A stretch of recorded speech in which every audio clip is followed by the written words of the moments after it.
And that's what we're doing tonight, promoting the Urban Country Music Festival, which is just around the corner. Leading up to last Urban Country Music Festival, we had the opportunity to get a gentleman on, have a bit of a chat. Then we got to meet him at Urban, and just, what a great bloke, terrific songwriter, and just a great performer too. And it's, I think it's fair to say that he's a great mate of 101.5 FM now, and it's proud to say Rod Dowsett's on the phone. G'day, Rod. How are you? Yeah, good. How are you, mate? Mate, we're going very well. And of course, last year you arrived in a blaze of glory in the big bus that you just had. So it's 12 months on the road now, mate. Yeah, going good. So, yeah, Rod, when you took off from Urban last year, I think you're only going to be home for a couple of weeks, and then you were heading off on the big tour. Are you home yet, or are you still touring? No, still touring. Yeah, Trace. Still on the road and travelling around. We're down in Sale in Victoria right at the moment. Yeah, so it's a little bit of rain, but it's been lovely. So talk about the rain. Have you been sort of like caught up in any of the floods as you've been touring around? You know what? We missed it, and we closed. They closed roads behind us since Tamworth, and because we went to Victoria, so we went from Tamworth down into Lithgow, Bathurst, and that way.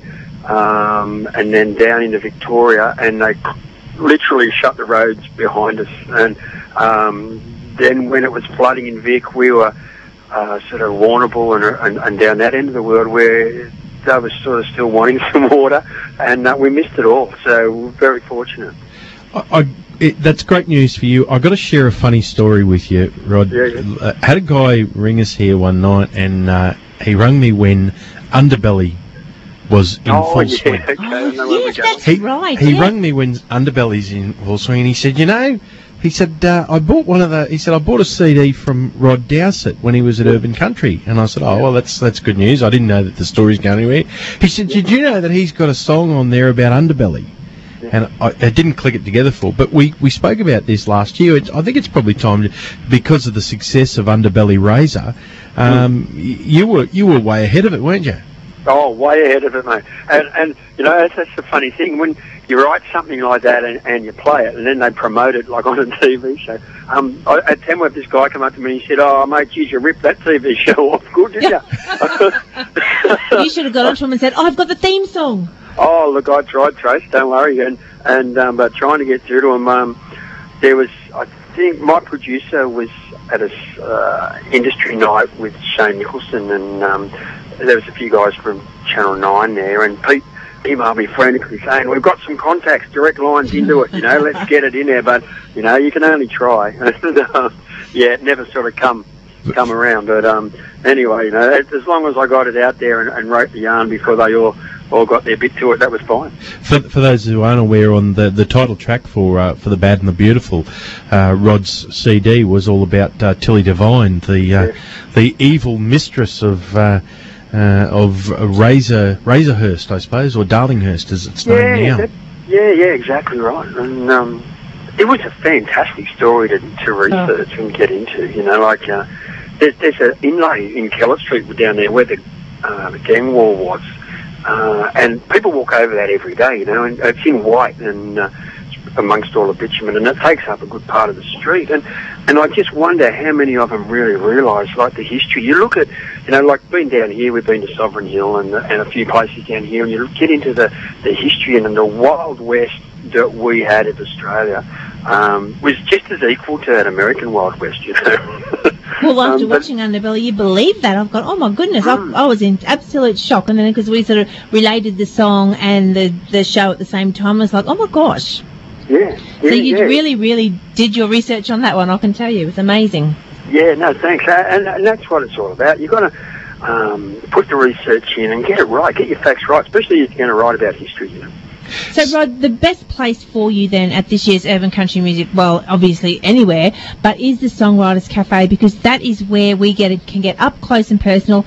And when we saw you singing live last year, and I mean, you really do sing with feeling, and that's the place to be at, isn't it?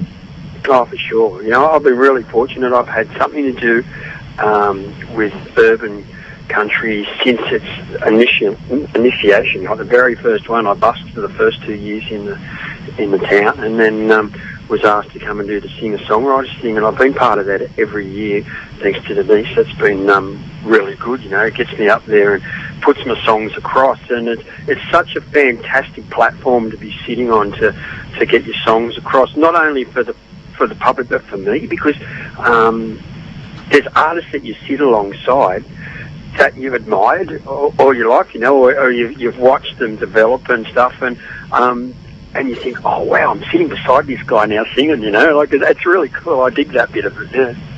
Now on the tour, so you must be a couple of weeks away from Urban Country now. So where to from Sale? You're down in Gippsland now. So where to now?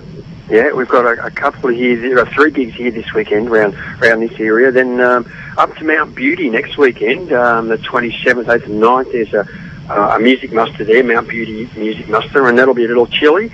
So we'll get up there and do some stuff up there. Yeah, 3 days or 4 gigs up there with that, and then straight up to Caboolture after that, and then so I'll be there just for the Saturday. And I got the singer-songwriters thing, and then we've got a gig at 2:30 straight after the singer-songwriters at the Village Hotel, and I've got my fiddle player and mandolin player that's going to be there, John Lee, so that'll be great. We'll have a duo up there and do that at the Village, and then we go across to Music in the Mulga straight after that in Cunnamulla. Oh, geez. So you're not having much of a rest, are you? None. But you'll be having a ball. You'll be enjoying all this. Yeah, it's fantastic fun, you know. Like after that, we've got to go up through Mount Isa and Daly Waters and up into Katherine Country Music Festival, and then a bit of Darwin, and head down through the middle and into Mildura. So, you know, like the year's chock-a-block, and we've got to fill a few more holes yet, but it's all going really great, having a great time. And the people that you meet on the road are fantastic, you know. Everyone's friends out there. Just sounds fantastic. Well, Rod, we're time's on the wing. It's a busy night for us. It's great to catch up with you again. We look forward to... Oh, one more thing, sorry. Well, I do have one, because a lot of people are thinking, now, am I going to catch Rod at the Songwriters Cafe, or am I going to zip over to Village Hotel? They are two completely different concerts. They're completely different aspects of you, because you've got your songwriters where we are a bit up close and personal, and you're sort of doing an acoustic set there, but then it's a completely different gig, isn't it, when you're doing an acoustic set to, as you said, you've got your fiddle player going to go over to the Village Hotel. It's completely different, isn't it? Yeah, and you know, it's great, because I've only ever really done apart from the busking, the songwriters. So I've been around last year and had a look at the Village Hotel and had a bit of a glimpse inside there. So I'm really looking forward to actually getting out there and doing more than an hour and a half or whatever it is with 2 other people, and to do a spot, but to get up there and do a whole show. So and it's all original material as you'd expect, and so that's, you know, fantastic. I can't wait to get there and do that. So on your run around, make sure that you zip in Songwriters Cafe Saturday 5th of May around 1 o'clock, and then maybe zip off, quickly run around and get over to the Village Hotel for 2:30. Yep, that's it. Yeah, get them all away from Luke O'Shea. He's on after me there. Yeah. Oh. We won't tell him that. Oh, no, you can. No, we won't tell the people. Oh, no, we're good mates, me and Luke, so it's good fun. And, of course, Luke O'Shea is the ambassador of Urban Country this year. I heard that. Yeah, great news. He's a terrific guy, writes a great song too. So. Doesn't he tell a good yarn? Yeah. Brilliant. Okay, Rod, we're going to catch up with you at Urban Country. Be safe and drive that bus very safely, and we'll see you here on Saturday the 6th of May? 5th of May. 5th of May, there you go. May? Yeah. See you then. No worries. Okay, cool. Thanks, Bye guys. for now. Appreciate it.